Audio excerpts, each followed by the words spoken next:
Paris ஒலிம்பிக்கில் 10 metre air pistol பிரிவில் இந்தியாவின் மனு பாக்கர் சரப்ஜோத் சிங் ஜோடி வெண்கலம் பதக்கம் வென்றிருக்கிறது. விவரங்களை உடைய செய்தியாளர் மகேந்திரன் வழங்கிட கேட்கலாம். மகேந்திரன், வணக்கம். பற்றிய கூடுதல் விவரங்கள். பாரிஸ் ஒலிம்பிக்கில் இந்தியாவிற்கு மேலும் ஒரு பதக்கம் கிடைத்திருக்கிறது. இரண்டாவது முறையாக இரண்டாவது வெண்கல பதக்கத்தை இந்தியா வென்றிருக்கிறது. குறிப்பாக 10 மீட்டர் ஏர் பிஸ்டல் கலப்பு இரட்டையர் பிரிவில் இந்தியா வெண்கல பதக்கம் வென்று சாதனை படைத்திருக்கிறது. இந்திய இணை சரப்ஜோத் சிங் மற்றும் மனு பாக்கர் வெண்கல பதக்கத்தை வென்று சாதனை படைத்திருக்கின்றனர். ஏற்கனவே 10 மீட்டர் ஏர் பிஸ்டல் தனிநபர் துப்பாக்கி சுடுதல் போட்டியில் மனு பாக்கர் வெண்கலம் வென்று சாதனை படைத்த நிலையில் இந்தியாவிற்கு பாரிஸ் ஒலிம்பிக்கில் மேலும் ஒரு பதக்கம் கிடைத்திருக்கிறது. 2 வெண்கல பதக்கங்களை பாரிஸ் ஒலிம்பிக்கில் தற்போது வரை இந்தியா வென்றிருக்கிறது. ஒரே ஒலிம்பிக் தொடரில் 2 பதக்கங்கள் வென்ற வீராங்கனை என்ற சாதனையை மனு பாக்கர் படைத்திருக்கிறார்.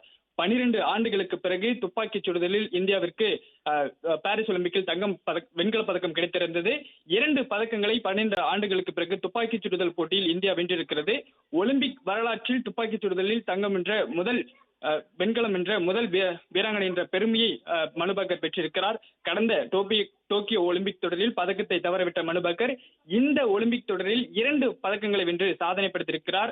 2018ஆம் ஆண்டு உலகக்கோப்பை துப்பாக்கி சுடுதல் போட்டியில் தங்கம் வென்ற மனு பாக்கர் டோக்கியோ ஒலிம்பிக் தொடரில் பதக்கத்தை தவறவிட்டிருந்தார். இந்த சூழ்நிலையில் இந்த பாரிஸ் ஒலிம்பிக் 2024 2 பதக்கங்களை வென்றிருக்கிறார். 2 வெண்கல பதக்கங்களை வென்று சாதனை படைத்திருக்கிறார்.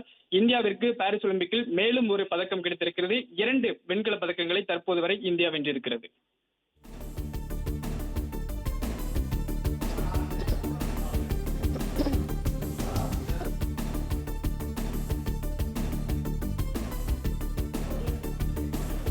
விவரங்களை வழங்கியமைக்கு நன்றி மகேந்திரன்.